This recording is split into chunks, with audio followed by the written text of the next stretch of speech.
lies. Look me in the face, tell me that you love me, even if it's fake. Everyone, welcome back to my channel commerce with Anjali तलवार।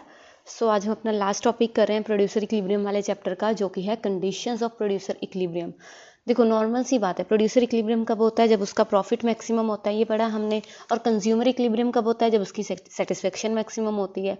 तो कहता है producer equilibrium कब होगा? उसकी 3 conditions होती हैं। अगर ये 3 कंडीशंस पूरी होती हैं तभी हम मानते हैं कि प्रोड्यूसर का जो प्रॉफिट है वो मैक्सिमम है और प्रोड्यूसर अपनी इक्विलिब्रियम स्टेज पे है। तो पहली जो कंडीशन है वो है मार्जिनल रिवेन्यू मार्जिनल कॉस्ट की इक्वल होगी, और जिस टाइम ये इक्वल होगी उस टाइम मार्जिनल कॉस्ट इंक्रीज हो रही होगी। और थर्ड है कि एवरेज रिवेन्यू या तो इक्वल हो या ग्रेटर देन हो एवरेज वेरिएबल कॉस्ट के।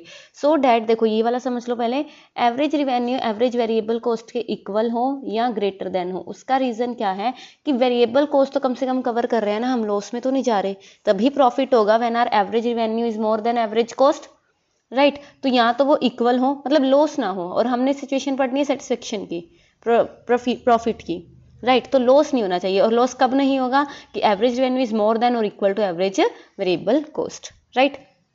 सो कहता so only when these conditions are satisfied that the difference between total revenue total cost maximized होता है, और तभी हम क्या मानते हैं कि प्रॉफिट मैक्सिमम हुआ। So in order to maximize profit, producer should choose the output for which MR is equal to MC and MC must be rising at the equilibrium level of output, so that AR should be at least equal to the AVC, average variable cost. समझ आया? तो इन 3 conditions को कैसे fulfil करेंगे, table और diagram की form में देख लेते हैं। आउटपुट वही रहेगा, 1 to 11 ले लिया इसने। मार्जिनल रिवेन्यू हमें पता है सेम रहेगा। हमें परफेक्ट कंपटीशन की बात करनी है। परफेक्ट कंपटीशन में एवरेज रिवेन्यू और मार्जिनल रिवेन्यू सेम था। ये average revenue is equal to, easy है, मतलब आपके सिलेबस में ये है परफेक्ट कंपटीशन वाला।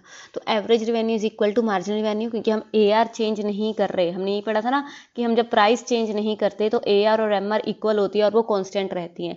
और मार्जिनल कॉस्ट क्या होता है? मार्जिनल कॉस्ट पहले डिक्रीज होगी, ठीक है, फिर एक पॉइंट पे आके ये मिनिमम हो जाएगी और फिर बढ़ना शुरू कर देगी। तो cost are U shaped curves. Marginal cost क्या होगी? यू शेप कर्व होगी। ये बात समझ आई? ठीक है। तो अब हमें क्या देखना है कि मार्जिनल रिवेन्यू मार्जिनल कॉस्ट के इक्वल कहाँ है। तो मार्जिनल रिवेन्यू मार्जिनल कॉस्ट के 2 जगह इक्वल है, ये तो ये और एक ये 12 राइट। तो यहाँ पे अगर मैं इसका डायग्राम बनाऊँ तो कैसे बनेगा?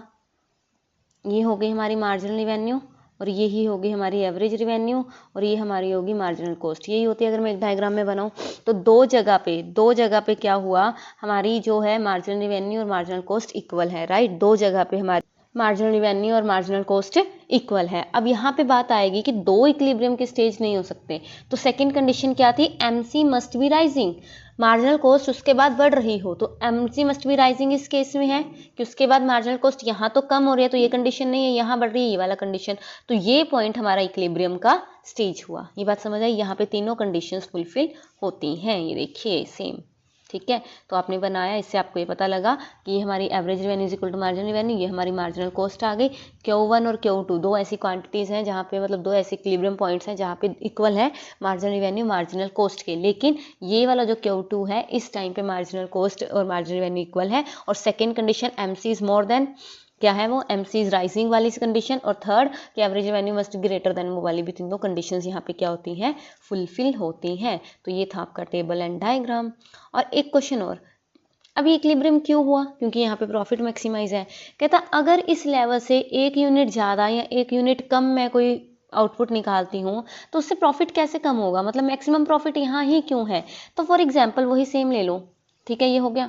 उसके बाद हमने कहा कि ये हमारा इक्विलिब्रियम पॉइंट है। अगर मैं इससे 1 यूनिट ज़्यादा बनाती हूँ तो मुझे एक बात बताओ, 1 यूनिट ज़्यादा से कॉस्ट बढ़ रही है, रिवेन्यू तो उतना ही है, कॉस्ट बढ़ रही है। तो अगर मेरी कॉस्ट ज़्यादा है और रिवेन्यू कम है तो मुझे लॉस होना शुरू हो जाएगा कि नहीं?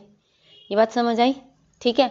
और अगर मैं 1 यूनिट कम बनाती हूँ, 1 यूनिट कम बनाने से एक बात समझो कि यहाँ पे भी मैंने 1 यूनिट कम बनाई, ठीक है, कॉस्ट तो कम हो गई लेकिन रिवेन्यू भी तो कम हुआ ना फिर, ठीक है, ये एरिया भी तो कम हुआ। इसीलिए हम क्या करते हैं, कौन से कंडीशंस फुलफिल करते हैं, हम 3 कंडीशंस फुलफिल करते हैं, M R is equal to M C, क्योंकि जब एम सी और एम आर इक्वल नहीं होते इसका मतलब है कि स्कोप है कि फर्म जो है अपना जो है डिफरेंस बढ़ा सकती है, राइट।